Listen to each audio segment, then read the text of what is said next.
大家好，我是 Tony，我现在在我家顶楼的遮雨棚，在这边要 Tony 开讲。今天开讲的主题是一个新的主题系列，叫做中华民国在台湾。这个主题想法是源自我前一阵子造访阳明山的阎锡山故居，回想起国共内战的往事。而民国在台湾转眼之间也有70、80年的历史了。所以我想来做一系列中华民国在台湾的历史回顾。所谓的述往事，思来者。我初步的构想是一年一年来谈，就从1949年开始，然后1950、1951、1952，一年一年的谈下去。如果把一年想象成是1公里，那么我这一系列的Tony开讲，可以想象成是历史的徒步旅行，一年一年的谈下去。就1公里1公里的走下去，能谈多久，能走多远，那就随缘了。因为我也不知道自己的能耐有多少。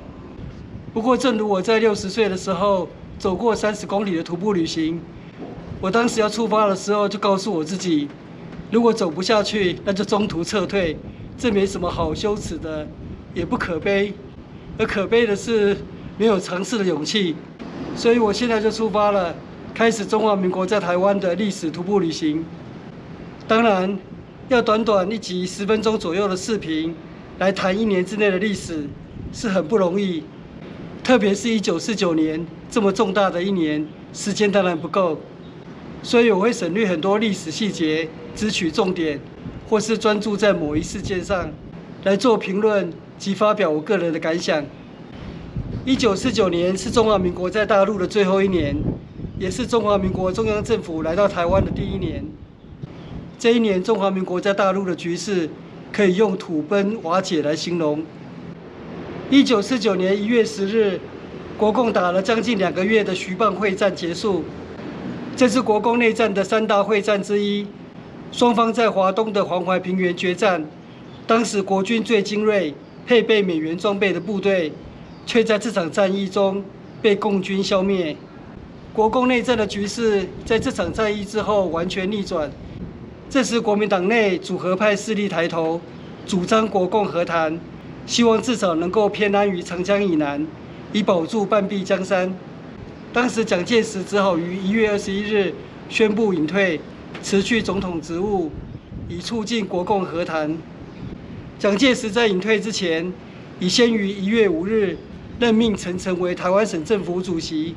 开始布局台湾作为最后的复兴基地，而副总统李宗仁主导的和平谈判毫无成效，因为共产党已经取得绝对的优势，当然只愿意谈投降条件而已。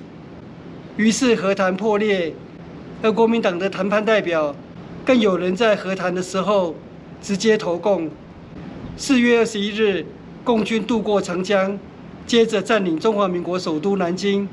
然后继续攻城略地，国民政府宣布迁都广州，而美国眼见国民政府节节败退，局势已难挽回，就不愿意再介入国共内战了。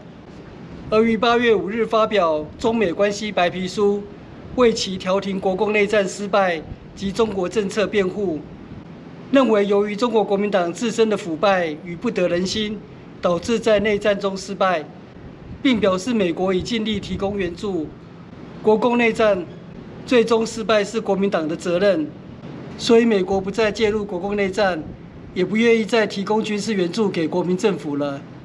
而蒋介石在这段期间，仍以中国国民党总裁的身份，往返于台北、广州、重庆，指挥防务，希望能够保住大陆的部分江山。不过事与愿违，华南及西南各省陆续失守。10月1日，中华人民共和国在北京成立。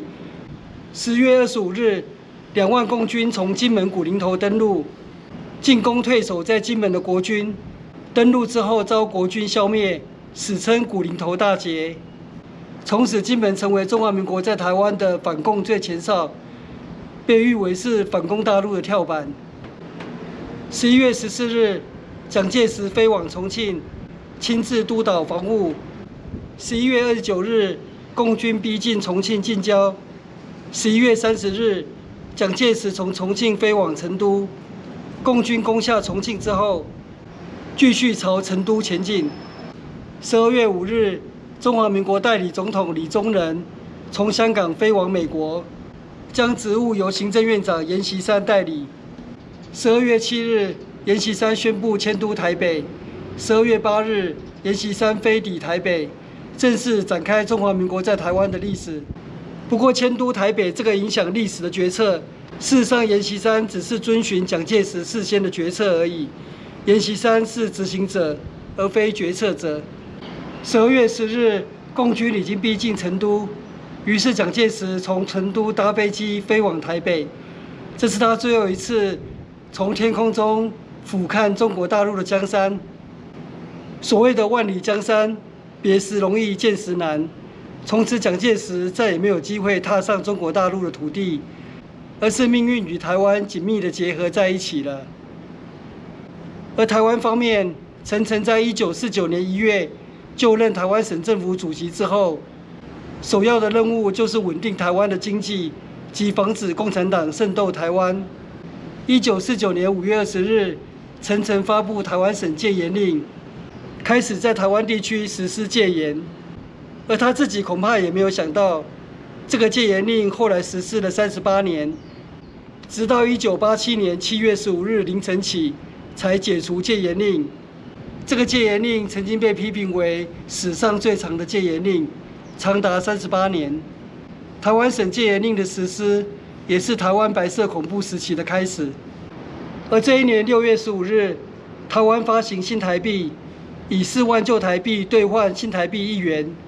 新台币以5比1的汇率直接联系美元，这是因为当时台湾受到国共内战的影响，与大陆地区同样发生严重的通货膨胀，造成经济恐慌，于是透过币制改革以稳定物价。而这一年有100多万来自中国各省的军民追随国民政府来到台湾，这是台湾历史上在最短的期间内最大规模的移民。在1949年即将结束之际，国民政府选择台湾作为复兴基地，以台北作为临时首都。当时国民政府在大陆仅剩西南省份还有少数的据点，东南沿海国军能守住舟山群岛、马祖、金门及海南岛，不过都面临共军攻击的压力。1949年，中华民国的处境可以用风雨飘渺这4个字来形容。不过常言道，山穷水尽疑无路，柳暗花明又一村，正足以形容中华民国在台湾命运的转折。1949年12月31日的跨年夜，中华民国在台湾看似未来前途茫茫。不过没有想到，半年之后，中华民国在台湾的局势就柳暗花明，转危为安了。不过这已经是明年的历史了。我们就下一集、下一年再聊。那我今天的同理开讲就在这边结束，谢谢收看，我们下一次1950年见，拜拜。